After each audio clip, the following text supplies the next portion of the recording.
Once the government ever announces a net incremental buy of Bitcoin for the SBR, even if it's like $1 million or some sort of trivial amount, I think it's hard to underestimate the watershed moment that would be. Just the fact that they have decided as a matter of national policy, they're going to buy more Bitcoin as a quote reserve asset, which is what this report says it is. That's kind of a nonlinear jump. All right. Hello, everyone, and welcome back to this week's Bitcoin Policy Hour, a weekly show hosted by the Bitcoin Policy Institute. I'm Zack Cohen, an associate with BPI, and I'm joined here each week by my colleagues Matthew Pines, BPI's executive director, and Zack Shapiro, BPI's head of policy. We're going to jump off the deep end quickly here today, but we'll do just a quick summary of what we'll discuss here. So obviously, we are recording today on Wednesday, July 30th. The White House Digital Asset Report was released today. Matthew Pines was at the White House for that, so we're going to dig into that.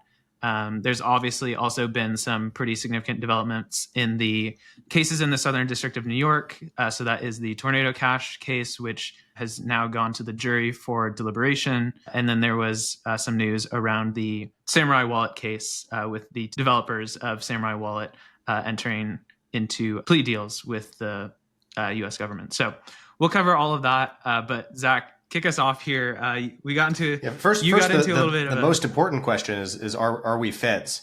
Right. So Pines. I mean, what would a Fed say? It's like one of those logical paradoxes. How do you get a liar to prove that he's a liar? Right? No, I mean it's very clear that BPI's front operation for the CIA is ripping success. I mean, I got the White House to blow my cover and shout me out on their Twitter accounts, which is really poor tradecraft by any intelligence operation to just blow your assets cover there. So, we're just got to, roll with the punches here, I guess, waiting for the CIA paycheck to clear, and they don't pay in sats. Yeah. In all seriousness, we're a 501c3 independent think tank. We have points of view on different policy issues. I think directionally speaking, the things that we agree on is that Bitcoin is an important topic for policy. Bitcoin is good for the world. It's broadly good for freedom. I think we tend to be broadly pro civil liberties and individual freedoms at BPI. And we also think that the United States, broadly speaking, is a force for good. And we want the United States to have good policy outcomes with Bitcoin, both for the sake of Bitcoiners and for the sake of the country. But we do not actually in any way work for the government other than providing our views to them. And trying to help folks in the government, including in the intelligence community and including in the Defense Department, understand what Bitcoin is, how it works, and our view as Bitcoiners who thought about this a lot, how they should think about this and approach these issues, again, from our point of view. In service of that, we definitely work with some folks who have government backgrounds. We find that is effective in being able to be persuasive to government officials to get the meetings we want. And those are oftentimes the people who understand DC the best. And especially shout out to our head of government affairs, Egan, who's been a whole trooper through all the the Twitter questions about us. And we'll have some interesting, I think, announcements about a program he's involved in soon, not a nefarious program. But look, we're not here to speak for Bitcoin, but we're just here to, give our views as people who've thought a lot about it. To the government. Yeah, I think that was a very sincere message. I mean, I'm a Bitcoiner first, but I wear a suit. So, you wear that suit coiner badge proud when you're walking in DC. And I think it's a good kind of conceptual question because it's something that I think broadly is very difficult in an era of hyperpartisanship to separate out, true patriotism in supporting America, like the government as a liberal democratic republic founded, on a set of ethos and principles and a governing system, right, that you look to support, and you want, a general vision of democracy to succeed, right? And then that idea, right, which I think most people think is a good idea, is instantiated always imperfectly by real people sitting in certain places in mostly Washington, D.C., right?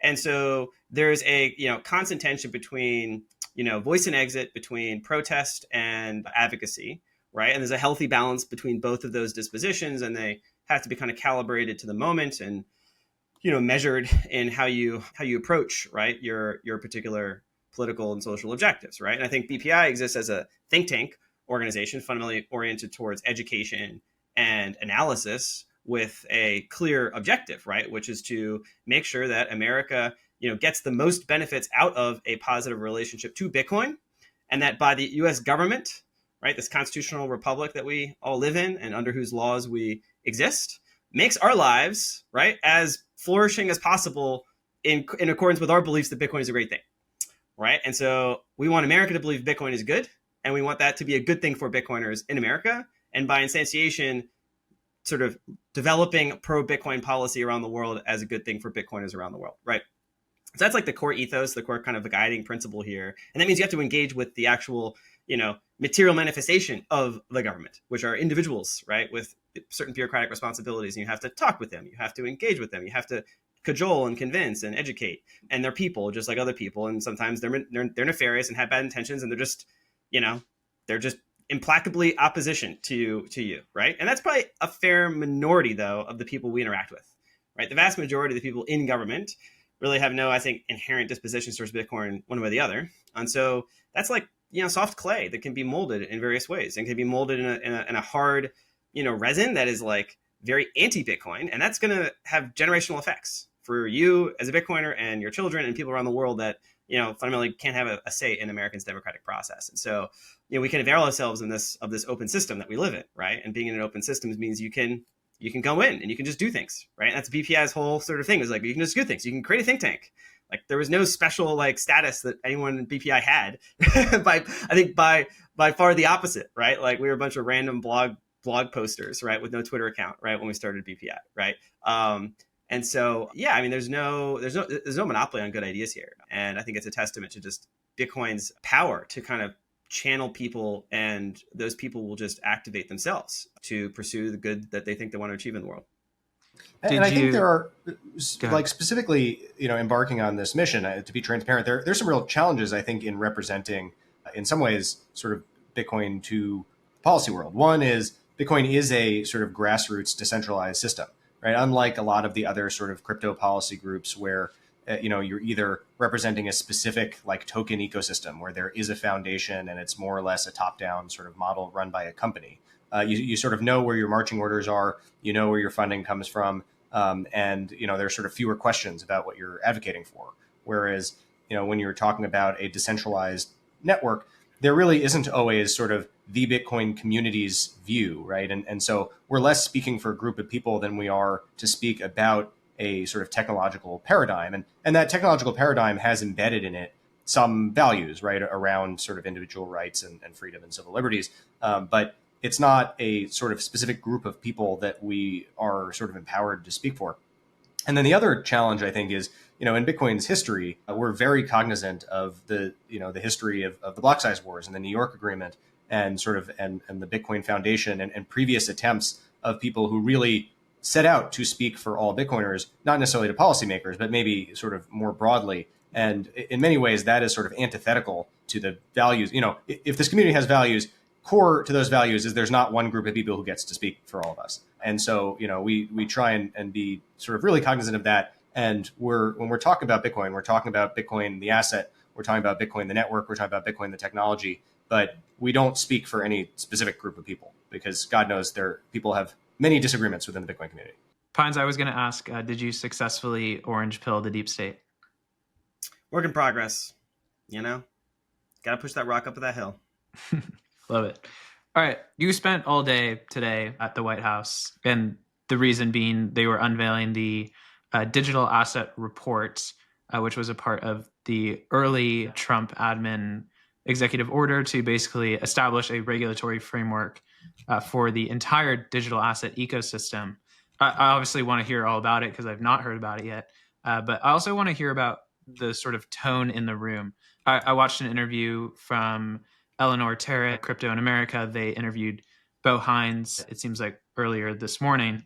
And he basically made the comment that, look, this report was really intended to lay out the sort of playing field for digital assets more broadly. He said, we recognize Bitcoin. We're all big fans of Bitcoin.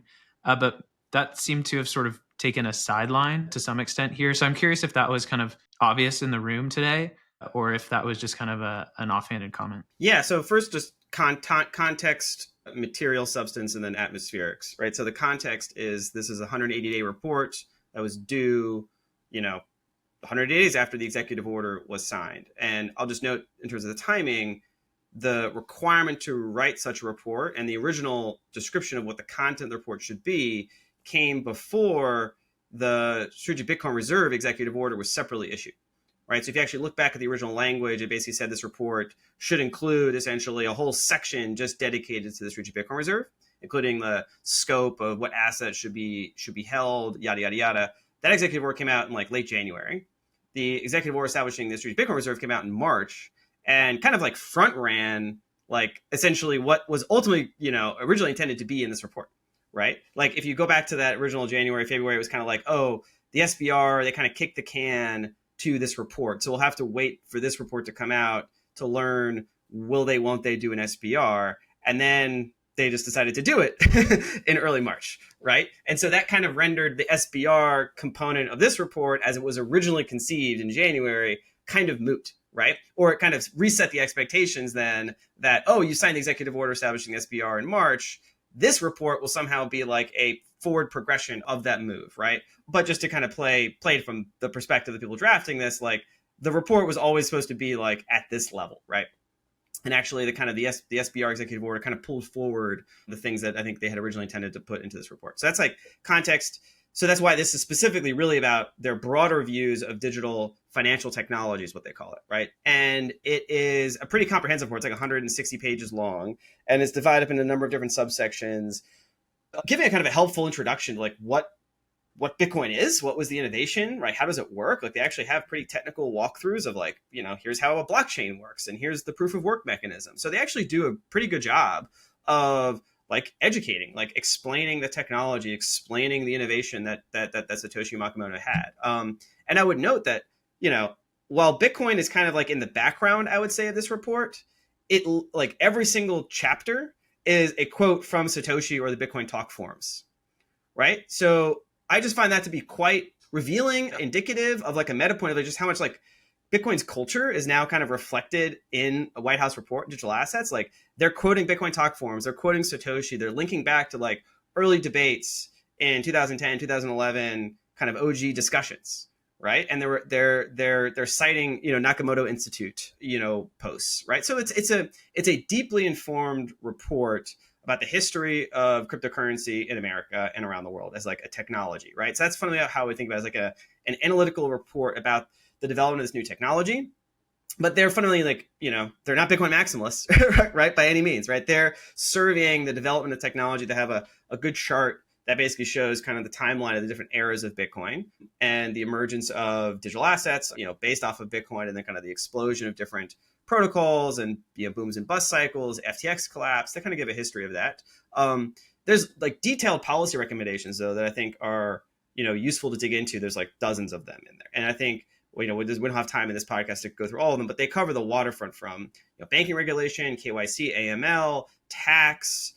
Basically it's a set of marching orders across the federal government to say we've done an inventory of like basically all the ill-fitting clothes around digital assets, that are in place, and we need to basically bring in a serious group of tailors to go around and sort of resize the sort of policy and regulatory, kind of clothing to fit to this new era, right? That's basically what this report is. It's sort of we've done the whole survey of all the different issues that we should fix, and it basically has a whole table of contents, recommendations to what can be done at the executive level, and who owns these different recommendations and who owns these different actions across CFTC, SEC, Treasury, IRS, DOJ, etc. And so I think overall, like a very, very if you just zoom out, like this is like a night and day, right? When I first wrote the first white paper for BPI back in like 2021, my like ambitious call to action for the Biden administration was like,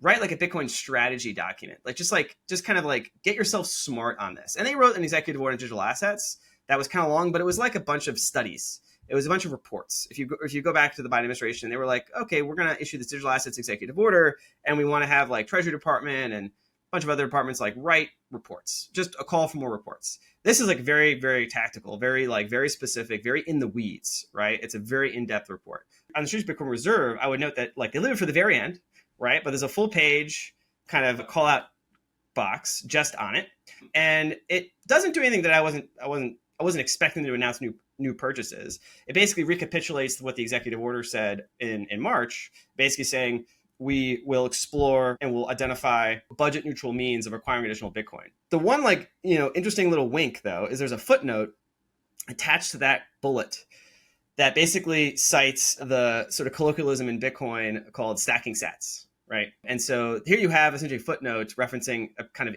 in-group colloquialism to refer to the U.S. government's acquisition plans for new Bitcoin. And then after the report has been released, I saw Bo Hines give an interview where he sort of went a bit further and said they are in the process of essentially operationalizing some of these ideas, right? And that they expect to pursue that, right? And that Bitcoiners should be pleased.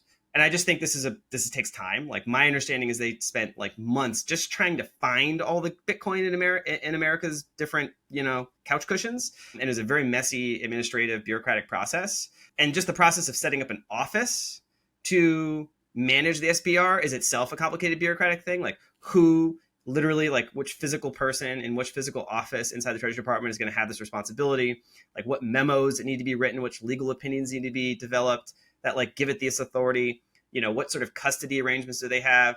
And governments move slow, right? And so I think they were expecting to have the full 180 days to kind of develop that office. And then the executive order came out in March, and then they were kind of on the clock. And, I think, again, Rome wasn't built in a day. I do not see this as a bearish report by any means. This is just the sequence of steps, right, that you need to go through before you go to the next one. So that was like high level context. Definitely worth digging in. You read it, you just sort of flip through it. You see a lot of work into this, and you see the call outs, especially like those quotes from Satoshi Nakamoto.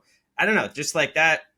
It hits different, right, than any government report I've ever read on digital assets. So like this is kind of a report written by people that kind of get the technology. They're not Bitcoin maximalists, but like in the scheme of things, they're not novices here, right? They understand here. And this is written, right, from the broadest perspective possible. It's written for the entire industry, right? And so that's like the substance, right? The atmospheric, so you had Bo Hines lead it off, David Sachs gave a speech, Secretary of Treasury Scott Bessent gave a speech, the Attorney General Pam Bondi gave a speech, and, those are pretty heavy hitters, right? And they all basically sang from the same sheet of music. Again, it was like short and sweet, here are the talking points, nothing like, earth shattering, right? But it was a clear demonstration of the administration's priorities, right? To have essentially two cabinet officials take an hour out of their day to go and give essentially a talk on digital assets.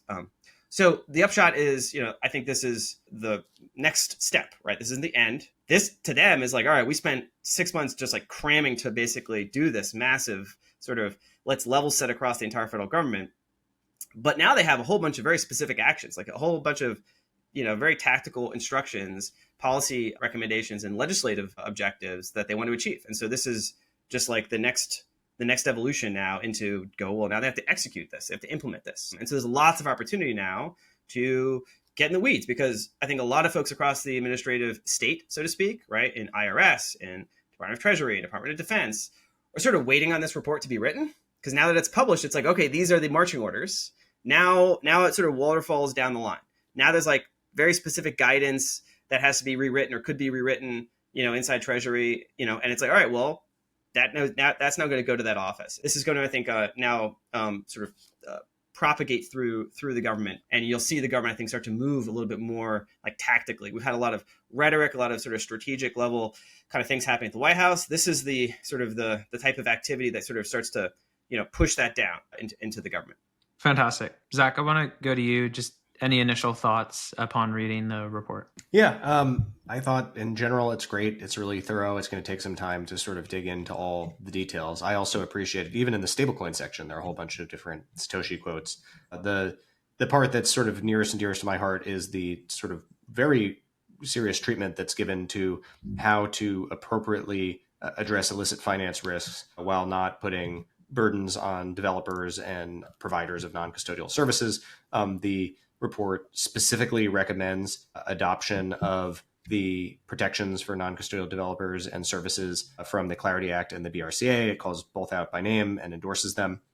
There's a really good treatment of DeFi in general and sort of the challenges of applying illicit finance regs to DeFi, where protocols may or may not be under anyone's control. There are maybe some instances where you can have upgradability or different types of upgradability, and some decision making is decentralized and some decision making is centralized, and sort of the recognition that we do need sort of new laws that are written for the era we live in now, where peer-to-peer transfers of money, where peer-to-peer finance, where all sorts of peer-to-peer transactions can take place, that the sort of existing framework laid out by the Bank Secrecy Act and other laws that we have on the books really just isn't fit for purpose, sort of like moving from the era of 3 broadcast networks to an era where anyone can upload something to YouTube without having to host it themselves or get a broadcasting license, and you just need different rules for the new technology that arises. So I'm gratified to see that the report sort of takes that seriously and deals with it at length. Another really interesting section about sort of the need for insurance in the digital asset space, both sort of deposit insurance for things like stablecoins, sort of like D&O insurance for companies. It's really expensive for software development companies in the crypto space to get insurance that protects people like ordinary companies would have. It's really expensive and you don't get a lot of coverage. Everything's excluded. It calls out the need for a better coverage there, and things for, if you're going to insure sort of digital asset denominated risks, it recommends going to state regulators to have crypto become an admitted asset. So if you're insuring Bitcoin miners, for example, and the cost to your mining business being interrupted is denominated in Bitcoin because you're losing out on Bitcoin you would have mined, you need an insurance company to be able to hedge that risk with Bitcoin. So that's sort of an interesting deep cut that they put in there. I think the Treasury Department's been doing a good job talking to folks in the industry to figure out sort of details like that. There's a long tax section, which I haven't fully digested yet, but there are all sorts of interesting, tax questions in the crypto space, which need to be addressed. And just tonally, the report takes sort of the culture and ethos of Bitcoin and digital asset space really seriously. Everything from the intro section, which really lays out a taxonomy between different types of digital assets and pretty clearly explains to someone who's willing to read a document this long, sort of the breadth that this sort of industry and technology covers and what's different between these assets and where it came from. And then, even things as little as the footnote in the SBR section that defines the term stacking sats. This was written by an administration that really at least had people in the government that wanted to take the time to understand these issues rather than sort of, a sort of surface level treatment or hostility like we've seen in the past. And given what we do, right, the sort of education beat we've been on, this is awesome to see, right? This is a lot of progress from where we were, a couple of years ago or even a year ago. So overall, I think this is a really positive step. I think directionally, this is great and well thought through. And then the question is like, are we going to get the specific policy wins that the report points in the direction of? One somewhat small section that just stuck out to me when I was skimming it was the section on CBDCs, right? Which is no surprise. The government is not a fan of CBDCs, right? They already signed an executive order, essentially, prohibiting any federal agency from engaging in any effort to, promote or develop a CBDC. The section in this report kind of goes a bit further, and I kind of have interpreted it in a bit of a broader light, right? So it specifically calls out China's CBDC, but also the ECB's efforts, the European Central Bank's efforts to establish a CBDC. And there's a section that says retail CBDC efforts, both domestically and abroad, pose severe risks to individual rights, financial systems, and the sovereignty of the United States. In contrast, private sector technological innovations like stablecoins and other forms of tokenized assets preserve economic liberty. That struck me as like the US government is conceiving of digital currencies as a core element of foreign policy and how they intend to, not just, apply their views in terms of prohibiting the Fed or any other related domestic, efforts on CBDCs, but like aggressively, at least by rhetoric here, point out potential allies in Europe, their efforts as a threat, not just to individual rights over there, but like our sense of sovereignty. Like that's a foreign policy, national security kind of inflection. And the recommendations under the CBD section are worth looking at because basically it says, examine the extent to which U.S. federal agencies, including the banking agencies and relevant international financial institutions, have engaged in CBDC research or pilot programs contrary to the policy set forth in the executive order that bans CBDCs. That looks to me as if there's going to be a clear instruction to the Treasury Department and other agencies to like look at like the World Bank and the IMF and the Bank of International Settlements, which are international financial entities, institutions that the U.S. is officially a party to, right? And essentially, in my mind, this looks like an effort to kind of draw back some of those efforts, right? To make it very clear that the U.S. government is not a fan of CBDCs anywhere, right, around the world, which is going to come at loggerheads with Europe, which has been pursuing CBDCs pretty aggressively, and they might take a vote on whether to actually move forward officially in October, right? So this could be like a pretty serious cleavage between the U.S. and Europe. And I don't know, I was sort of thinking about the CBDCs a bit of just kind of like sort of throwaway, like, of course CBDC is bad, right? But here they seem to be doubling down on like their view of this as an international competition over values, right? And that private sector money systems in the digital era are fundamentally aligned with American ethos. And so other countries and other entities that move in this direction of retail CBDCs is sort of fundamentally opposed to this like American diplomatic foreign policy ethos, right? So I'd be curious to see whether they follow it up, whether they actually use this as a point of contention in these negotiations that they have, say over trade. Yeah, that's really interesting. Okay, I want to kind of keep us rolling here as we look at the sort of implementation of this very extensive report. I think a lot of it obviously has to do with congressional action. It was clear that the stablecoin section largely borrowed from Genius, which is now law, and that some of the market structure language was pretty closely tied in with Clarity, and that's still obviously a priority for the administration. But I think that, and correct me if I'm mistaken here, there's plenty of things within this report that are sort of done by executive action altogether. So Zack, you mentioned that you hadn't dug too much into the tax reform, but obviously the IRS being part of the Treasury Department, to what extent do you see like some of these sort of recommendations or guidelines actually getting implemented without Congress altogether? Oh, I think it's pretty broad, the parts of this that are going to take executive action. So taxes are one example, right? You get basically rulings or sort of interpretation from the IRS. You might also, I mean, there are recommendations definitely that would require congressional approval to change the tax code, but there's, it calls for the IRS to give guidance. One of the biggest calls for executive action here is actually for the SEC to use its rulemaking authority and exemptive relief to make the sort of process of selling tokens easier.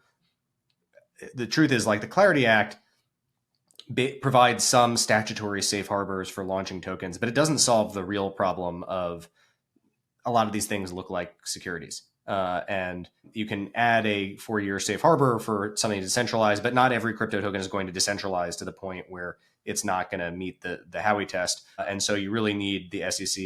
You either need to just rewrite the securities laws, or you need the SEC to come out and just enact policy to make a lot of the sort of Web3 stuff that people want to do work. We're seeing some of that now with companies that are using these sort of backdoor ways to tokenize securities in ways that may or may not be legal. And can you rely on some statement from the SEC that lets you do that to experiment with tokenized securities, or is the next administration just going to shut that down? Sort of remains to be seen. There's talk about DOJ using its authority. So there's a directive to FinCEN to update its guidance and make the 2019 FinCEN guidance clearer, to set out clearer rules and interpretations of where its regulations do or do not apply. There are lots of questions in there about sanctions authority in the Treasury. Now, some of this is also about statutory authority. Some of it's how judges are going to rule about Treasury's authority. But there's been a whole mess over the last couple of years about, under what circumstances does OFAC, which is a different part of the Treasury than FinCEN, have the authority to sanction things like smart contracts. And there was a whole case about the smart contracts in Tornado Cash, where a court ultimately ruled that OFAC didn't have this authority, but that really hinged on the smart contract being immutable, whereas a mutable smart contract might be a different rule. So I think there's a lot here for the agencies to do, whether it's by an actual executive order from the White House or whether it is sort of agency level rulemaking or interpretation. A lot of this stuff is not going to require new laws. Yeah, just important to understand, this is a report with recommendations written by this working group that was created on the order of the president. The recommendations themselves do not have the same kind of like official force as an executive order itself. So like the language of the executive order is agency or individual shall do blank. the language in this report is all should do blank. So there is an element of kind of ambiguity into whether the relevant agencies called out in these recommendations like will actually do those things, right? It's kind of they're put on the spot, right? There's now a degree of public accountability for them if they don't do the thing that the report said. But to be clear, the report doesn't actually like require that they do those things, right? And there's a list of the whole bunch of recommendations. Someone's like, it's hedged, right? It's they should do these things or they should explore these things. Some are more immediate, some are more, quote, long term. So it's going to require, close attention and sort of working the angles like at different levels. If you're, want to see one of those things actually be executed, depending on what it is, there might be ways for the, bureaucracy to kind of stall or delay or kind of wait, kind of just hope nobody asks them for their homework, right? Yeah. Now, I think the folks at the Treasury Department, folks at the White House, they put a lot of work into this and they want these things to be done, right? And they say, like, these are the things that if we get them done, then, America will basically claim the mantle of leadership in digital assets, which is, basically their major policy objective here. So I think they will, put a lot of horsepower behind the execution here. But there's a lot of things here. And, there might be different priorities. So yeah, folks in Bitcoin in particular, we're going to be paying close attention to things related to taxation, things related to the Bitcoin strategic reserve, things related to, BSA and, kind of the implementation on things that affect Bitcoin users, Bitcoin developers, Bitcoin networks, Bitcoin businesses, which, there's going to be lots of other folks in those various conversations looking for things for their own business interests, right? And so we want to make sure that we don't lose the ball on Bitcoin specific policies here, which are implicated by some of these larger things about how the tax treatment, how, in particular on the legislative side with clarity, right? How some of these things with the BRCA, we want to make sure that comes out the other end. And so this was a very positive milestone, I think. Everyone was looking forward to this. I think, it's meaty, right? I mean, as someone that writes 50-page policy papers, I was kind of like intimidated. I was like, this is 160 pages, man. I gotta ante up. Like, it read like a BPI report to a certain extent. Like, it's like, oh, like, this is what we want. We want the government to be writing big, like, meaty reports with like 500 footnotes on crypto, right? That's kind of like sign of you're winning, right? And you just got to keep pushing in the direction that we want to push, right? Did you get a sense today, like, what the sort of order of operations is here? I know that there were remarks from a couple of folks in the cabinet, but just kind of curious, right? Obviously, there's a ton. Just curious if there's a sense of like what was valued more than other things. So I get the sense there just on Bitcoin specifically, say the strategic Bitcoin reserve in particular, and there's like two parts. There's two huge questions, which is one, are we going to like actually make public how much Bitcoin America actually owns? And then two, are we going to acquire more of it, in the quote budget neutral fashion as indicated? Like, we still do not have solid answers to those two core questions, right? And I think, in my mind, that's, again, it's not like I'm going to, like, oh, I expect an answer today, but like there ultimately has to be an answer to those questions in some short order, right? I don't think you can go, say, to the midterms next year without having given an answer to those two questions, right? Now, I have a certain view of what the answer should be, right? Yes, you should disclose how much Bitcoin you have, and yes, you should acquire more of it in a budgetary fashion. But if the U.S. government decides not to do one of those two, not to answer that fashion, I think they should explain why, right? If they're going to say we're not going to ever answer the question of how much Bitcoin we have, that's their policy judgment, but they should explain like a rationale for why, right? And then if we're not going to acquire any more Bitcoin in a strategic, in a budget neutral fashion for the SBR, I want to hear a rationale. Right now, we're sort of in this limbo land, right? Where we sort of get implications, hints that they are going to acquire more Bitcoin. I think it is a very sensitive topic of like, well, how far and how fast and literally how, right? There's lots of ideas on the table, but those ideas touch lots of different parts of the government, from Commerce Department to Treasury. And I think there's a bit of like Spider-Man gif of like, well, who's really going to do this and how, and right. Then you got to get the lawyers involved, and there's a lot that kind of goes into that, and then you have to think about the strategic signaling effect of this and the market effect of this, and it's a big move. Like, once you do that, you can't undo that, right? That would be a dramatic shift. Once the government ever announces a net incremental buy of Bitcoin for the SBR, like I think it's hard to underestimate the like watershed moment that would be. Like that is a huge step. It doesn't matter, even if it's like $1 million or some sort of trivial amount. Just the fact that they have decided, as a matter of national policy, they're going to buy more Bitcoin as a quote reserve asset, which is what this report says it is. Like they say the Bitcoin held in SBR will generally not be sold, right? Obviously, the ones that are encumbered or have to be disposed as part of forfeiture processes, but they will hold Bitcoin in the SBR as a quote reserve asset for the US government. That's what it says. And so the US government making a affirmative step to acquire more Bitcoin as a reserve asset, like that's kind of a nonlinear jump, right? In terms of the US government's approach. I think they're being cautious, they're being deliberative. Obviously, we want to, push them and take that step for prudent national security and strategic purposes. And so I think they're just, they're a cruise ship and they have to turn slowly. So I think that might be, there's no immediate TikTok on that. But the disclosure of how much Bitcoin we own, that could be done today. I think there's some complexities associated with that in terms of exactly like what's happened to the Bitcoin America currently has, how it's encumbered, how it was sourced, where the Bitcoin from different, government agencies actually, how the government came to own that Bitcoin, whether it was from intelligence activities or covert action or just early, acquisitions for small law enforcement operations that turned into massive stacks of Bitcoin. And there's a lot of potential things the government doesn't want to answer about how they got that Bitcoin back in the day. Again, you got to be transparent with the America's Bitcoin holdings. So I think there's no right now like explicit milestone that they're obligated to anymore in terms of like reports that are coming out.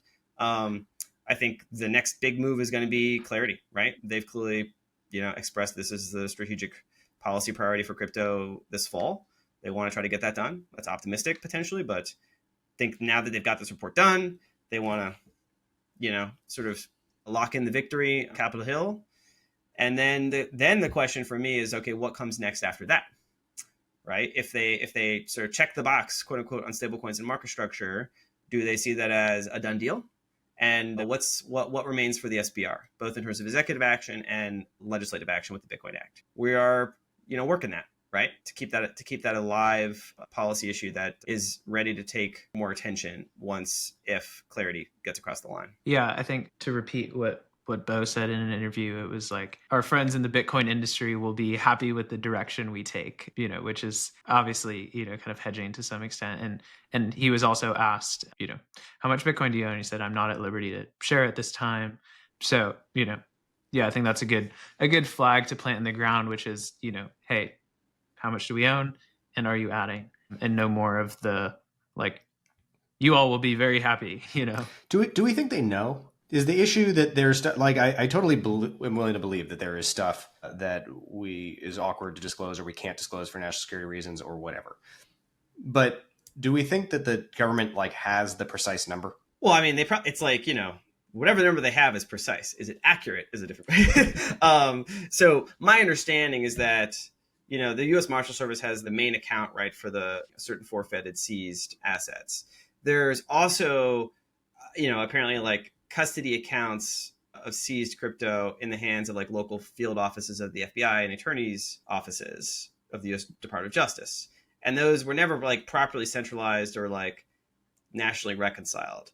And so I think there was a very messy process of just going around all of these different pockets and be like, how much crypto do you have? And they go, oh, there's a guy, Bob, like you've got all the wallets sitting in the shelf over there. Like, can you like inventory how much crypto we got? And then Bob goes, what wallets are you talking about? And it's like, I could just imagine the kind of bureaucratic, incompetence or just like complexities and just actually trying to getting an inventory, reconciling that, auditing it, and then just trying to like centralize that is a pretty messy thing.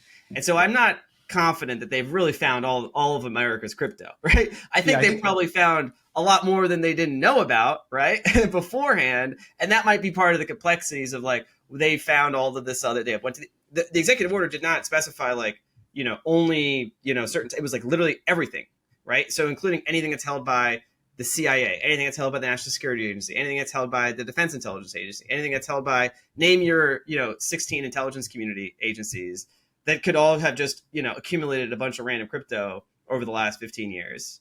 And now they have to account for that. But that might be in some sort of special access program. And to just even be right onto it, there's got to be like 3 months of paperwork. And so just like, I do have a bit of sympathy for the bureaucratic nightmare of just actually trying to inventory how much Bitcoin the government has. Like it's a messy thing. Yeah, but I think in addition to the national security stuff, I think it's plausible that part of the reason we haven't heard is that there is an embarrassing answer, which is we don't really know. And these were not kept in an organized way. And they may or may not be able to figure it out, but they're not ready to come out with a number.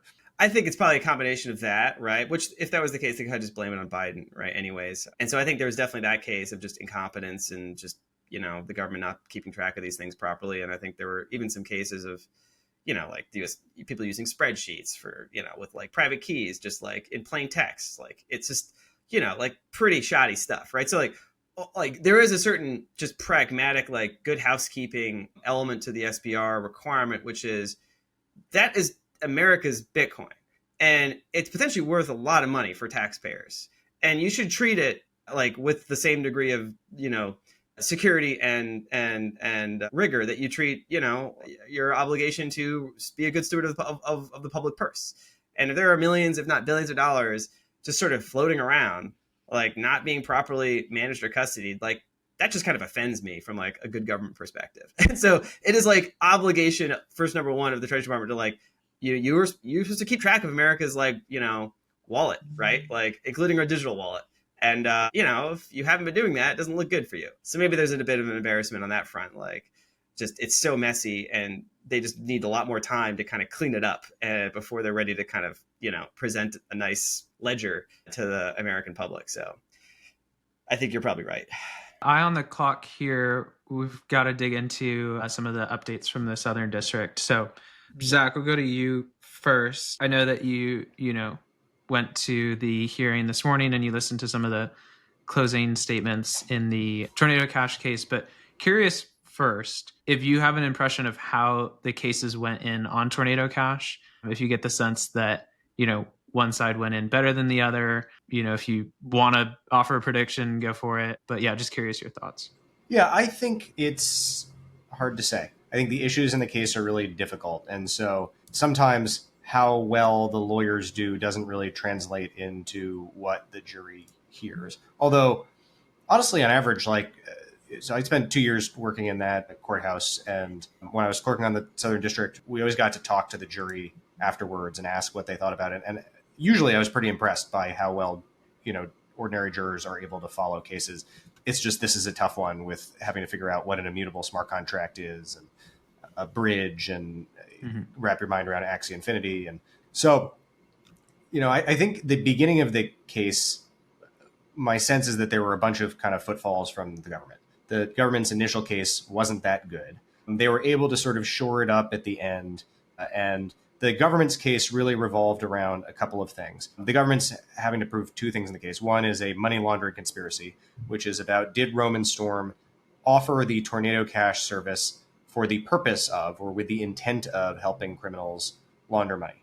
And one of their big piece of evidence was this, what seems like a, clearly a joking T-shirt that he wore to a conference one time that had Tornado Cash with a laundry machine and some, tweets about how you can use it to obscure transactions on the blockchain. And the government was sort of trying to make an analogy where, look, there are all sorts of front businesses people use to launder money, right? It could be like a car wash that takes in cash, both dirty money and clean money. And the fact that some people might have used Tornado Cash for illicit purposes doesn't detract from the sort of main focus of Tornado Cash, which is to help criminals. And then there's also a bunch of text messages and electronic communications from Storm in the aftermath of the Axie Infinity Ronin Bridge hack, where North Koreans put hundreds of $millions of dollars through Tornado Cash, where he's saying, oh, we're fucked. This is really bad. We're going to be in trouble. And the government sort of made a lot of that to say, look, he knew when law enforcement was closing on him that this was something he was doing that was wrong, and that was his mind state. So they have to prove that for the money laundering charge that he really intended to help criminals. And And then on the money transmission charge, this is sort of a difficult technical problem of the money transmission charge is that the Tornado Cash service knowingly transmitted funds that Storm knew were the proceeds of criminal activity. And it's pretty clear there that Storm knew, while he was running Tornado Cash at some point, that there were criminal proceeds going through it, at least at the time of this giant North Korean hack. What the defense focused on was sort of what you need to rebut those claims, which is with the money laundering charge, yes, Storm knew at some point that the North Koreans were laundering money through Tornado Cash, but knowledge is different than intent, right? If I'm a taxi driver and someone gets in my taxi, or I'm an Uber driver, and I ask the person, hey, what are you on the way to do? And the person says, oh, I'm on the way to rob a bank. I am not guilty of aiding and abetting that person robbing the bank. However, if I drive the getaway car, right? Someone calls me and said, hey, I'm robbing a bank. I need to get out of here. Can you help get me away? Then I am. And that's the difference between knowledge and intent. It's one thing to know that people are using the tool for criminal purposes. It's another thing to intend. And so a lot of the sort of defense was putting Storm's statements in context, right? Like, of course, he was nervous when a bunch of people laundered money through the protocol. In fact, that's probably evidence that that's not what he intended the protocol to be for. Yes, he made this T-shirt, but this is a joke. I mean, this is sort of the same issue that we saw in the Samourai Wallet case with some tweets that they had. Crypto culture is oftentimes turns out not great when you're on trial for federal criminal conspiracy, and so trying to mitigate that. And then the money transmission charge really comes down to this technical question of, can a service that runs via an immutable smart contract, can it transmit funds, or is this just not the type of thing that tool can do because it's the users and not the protocol that transmit funds? And so Storm didn't transmit anything. The business didn't transmit anything. In the closing statement today, I only got to see the government's closing statement. They focused on the T-shirt, they focused on the, we're fucked text, and they also spent a lot of time, which I thought was maybe a little bit underhanded here, telling the jury again and again how Storm, allegedly got rich from having the Torn tokens. Now, the Torn tokens were not critical to the operation of the smart contracts that the funds moved through. Those were basically, they allowed you to use these tools called relayers that helped you more efficiently use the protocol. It was sort of like a VC-backed ICO play. And while I can understand that, because Tornado Cash itself didn't charge fees, the government needed to prove that this was a business, harping on the amount of money Storm made really seemed like they were going after the jury to sort of create a sense of resentment. Look at this guy, who got rich helping criminals, like we shouldn't have any sympathy for him, which I thought wasn't great. And they, there was one sort of odd moment where the government put up the picture of the T-shirt and they said, listen, the defense is going to tell you in their summation that this T-shirt was a joke. But is there anything funny about money laundering? And you could almost hear someone in the jury begin to snicker at that, which I thought they maybe overplayed a little bit of the drama. But these are hard issues for a jury. I didn't hear what the defense said. I hope the defense also did a good job sort of rebutting the case. I posted on Twitter, my sense of where things are now is, I think if you're Storm, you want this to be a long deliberation. I think it takes a while for a jury to fully digest sort of what is the difference between knowledge and intent, really deliberating back and forth about what does this T-shirt mean or not mean. And then especially this issue of like immutable smart contracts and does that constitute transmission? I think it does not take a long time to reach the conclusion money laundering is bad. North Korea put a lot of money through this protocol, and so let's put this guy in jail. So I think if, this podcast comes out tomorrow and around the same time this podcast comes out, we hear the jury has reached a verdict and they're going to call everyone in the afternoon to hear what it is, that's probably not a great sign. If this goes into, later in the week or next week, I think that's probably a better sign for Storm that it's going to be an acquittal or a hung jury. But that's sort of where we are with that case. And then sort of the darker news was in the Samourai Wallet case, where the defendants, had just really awful option to face of pleading guilty to offenses that, up until this point, they had really maintained they were not guilty of, the same charges, money laundering and unlicensed money transmission. And I think partly because of the uncertainty around the verdict in the Tornado Cash case, the government was probably motivated to give a better deal maybe than they otherwise would have. And so I went to the plea today for Keone, and then Bill's plea was right after and more or less identical. We learned that the sort of sentencing range everyone agreed to, these are not what the mandatory sentence would be, but this is generally where judges end up for both of these charges, had they gone to trial, would have been between 160 and 210 months. So roughly, over 10 years to almost 20 years. And then the deal here was the government did not pursue the money laundering charge, which would have been about the sort of intent versus knowledge question, and would have been around tweets that the defendants made that the judge pointed out, the sort of famous Samourai Wallet tweet about welcome new Russian oligarch users.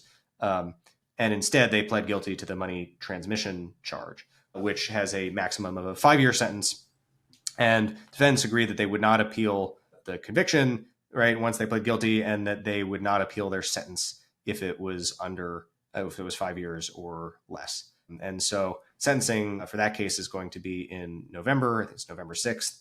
And the next phase there is sentencing submission. So first, the defendants get what's called a PSR, pre-sentencing report, from the probation department. And then both the defense and the prosecution gets to send submissions to the judge saying why they think the sentence should be lower or higher. I think really what drove this from the defense end is about 2 weeks ago, there was a new judge that was brought into this case. So the original judge, Judge Berman, a pretty old guy, was seemingly not super friendly or interested in sort of what the defense had to say in a lot of cases. He insisted that all of the motions before the trial be made together rather than separate out the questions of custodial versus non-custodial tools and then sort of separately evidentiary questions. He didn't allow amicus briefs, but he was open to sort of amicus-like statements being made at the oral argument. The case was transferred from Judge Berman to Judge Coate, who is sort of a notoriously pro-government, pro-prosecution, and heavy sentencing judge, who the sort of first thing she did after inheriting this case was she just summarily denied all of the motions, including the really important legal motion dismissed based on the fact that the tools were non-custodial, without any kind of hearing at all, let alone hearing from an expert witness who would be giving a sort of amicus-like opinion. And if you look at the record of how Judge Coate tends to sentence criminal defendants, like this is the last SDNY judge you want to be in front of if you're a criminal defendant. And so looking at, between sort of 10 and 20 years in prison, or having your sentence sort of capped at 5, regardless of what you think of the merits, it's really hard to sort of roll the dice with a judge who you think is just going to be sort of angled against you. And so while from a sort of precedential perspective, this is not great. And to be clear, this doesn't set formal, what's called binding precedent, which is like mandatory for judges to follow. And it doesn't even technically set what's called persuasive precedent, which is like a legal ruling that court judges have to sort of seriously consider. But informally, like this is a case that if a future administration wants to bring prosecutions against privacy software developers, they probably will point to this and say, hey, these guys pled guilty to unlicensed money transmission, even though everyone agreed their tool was non-custodial. So that's not great. All the more reason why we need the Clarity Act to pass to sort of solve this problem over the long term. But even though this is not the outcome we wanted, this was sort of a danger the whole time, where you have this harder to prove, but really scary money laundering charge versus the precedentially very bad money transmission charge that carries a lower sentence, that this is the deal that you could end up with. I think it's understandable just on a human level why someone would make the choice that they made. Pines, anything to add here?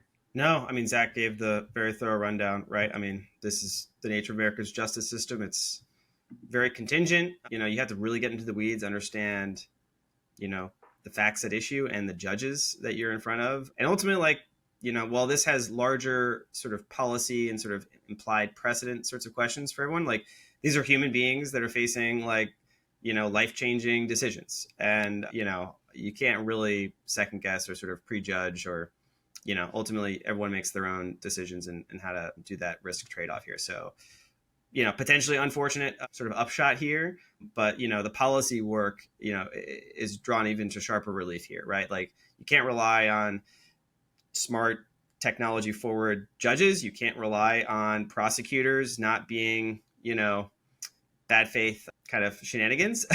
You have to pass good laws.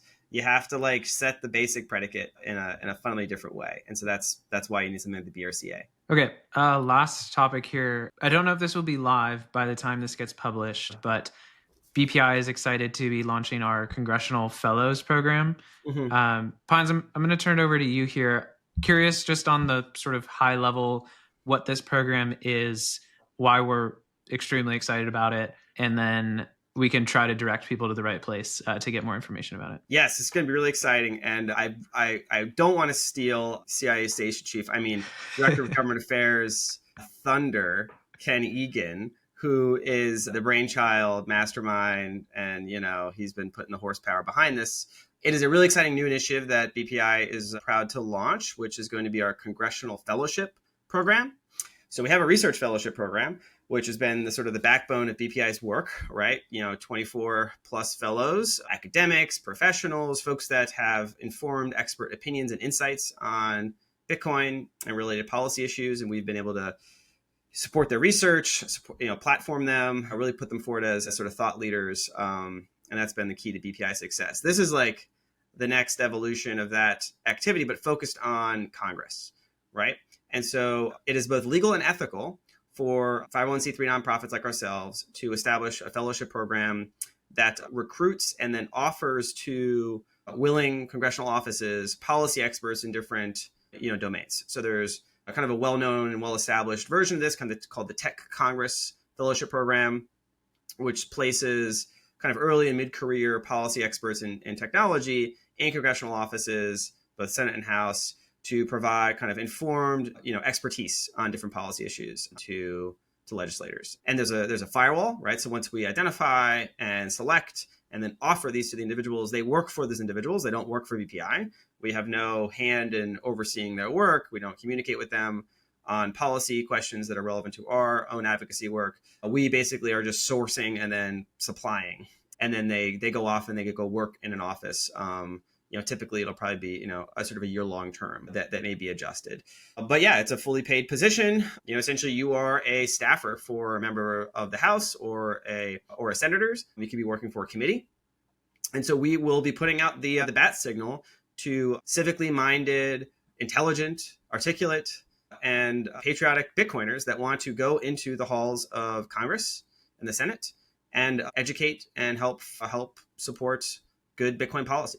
And so we'll be releasing a website describing the program, describing the application process. So be on the lookout for that. We might even just put the link in this description for this video. We'll certainly be tweeting it out once it's ready to go live. And if you're listening to this and you think that you want to apply, we would love to take candidates. We already have a number of congressional offices that are just waiting for us to give them these candidates. So this is something that we could really scale up, right? There's really only 435 members of House, 100 senators. So, that's the ceiling of how many fellows probably we can source, but that's a lot. And so this is going to be an exciting new initiative for us. It's a really good opportunity to kind of put Bitcoiners into the machinery of how legislation is made.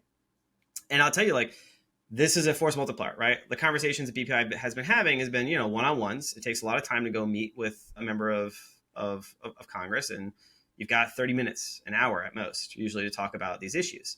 It's kind of a low bandwidth way to kind of educate people on these complex issues. And they hear from dozens of people from different, lobbying organizations, advocacy organizations, et cetera. And so actually having a dedicated staffer working full time in his offices is like an order of magnitude or 2 orders of magnitude more impactful. And I think it's actually a massive way to kind of get firsthand insight into how government actually works, right? And see from the inside, right, what the system of government that you grew up in, how it functions. And so we'll be taking kind of a wide swath of folks that are applying. We expect to be quite selective, but really don't hold back. We're not going to be imposing too many, traditional credential requirements here, right? You're smart, you are educated, you understand Bitcoin, you understand how to represent Bitcoin, and you understand the nuances. You know how to write a memo. You know how to engage in the policy process. And it could be a dramatic new era in BPI's sort of footprint across Washington, D.C. And we're really excited for it. Anything to add, Zach? Yeah, I think this is one of the coolest opportunities in Bitcoin for people who want to work in Bitcoin, for people who want to make a difference, sort of no matter where you are in your trajectory. If you're sort of relatively young and out of school and you're looking to begin your career, if you're sort of later in your career and you're looking to move to something more impactful, I think there's a wide range of people who could be a good fit for this. But, just at a high level, elected representatives, have to know about a lot of issues, right? It's sort of this inch deep and mile wide philosophy where your constituents, there's a lot of stuff that touches on it. And so they rely really heavily on staffers to help them figure out the substance of what policy should be, what bills they should sign on to, what bills they should vote for or not. And, crypto or Bitcoin sometimes gets tucked into a big portfolio. And so having someone who really gets Bitcoin, who, can be in an office really being focused on specific Bitcoin policy at the federal level is pretty sort of an unusual opportunity. There are not that many times where you can be a sort of dedicated staffer on an issue you care about. And it means that this issue is just going to get much more attention, and there's going to be better policy made, and we can move this stuff that's really important across the line more easily. So this is a pretty unique moment in time where there's more interest than there's ever been in creating good Bitcoin policy. We're still in the very early innings of this. And in terms of moving the story forward of how is America going to deal with Bitcoin, I don't know that there will be another moment in time and another opportunity that will be as front row a seat to this as you can get through these positions. So if you're at all interested, I highly recommend looking into it, exploring it. But this is a pretty cool one. I mean, imagine being one of the few guys who understood gold when the Pharaoh was like, hey, we should maybe hold some of this stuff. And they're like, we need some gold experts. And you come in being like, I know everything there is to know about gold. You're going to be going straight to the top. It's that kind of, that's the vibe, right? There's just such a mismatch between the demand for really good policy, insight and expertise and advice, and the supply. Especially in your analogy, when the glass bead and seashell lobby is making it rain in downtown Cairo, and you're going to be the one to explain, no, Brad Seashell House, he doesn't have your best interest at heart. So maybe let's not do that. Exactly. Beautiful. What a wonderful way to end here. Thank you, gentlemen. That's a wrap, and we'll see everyone next week.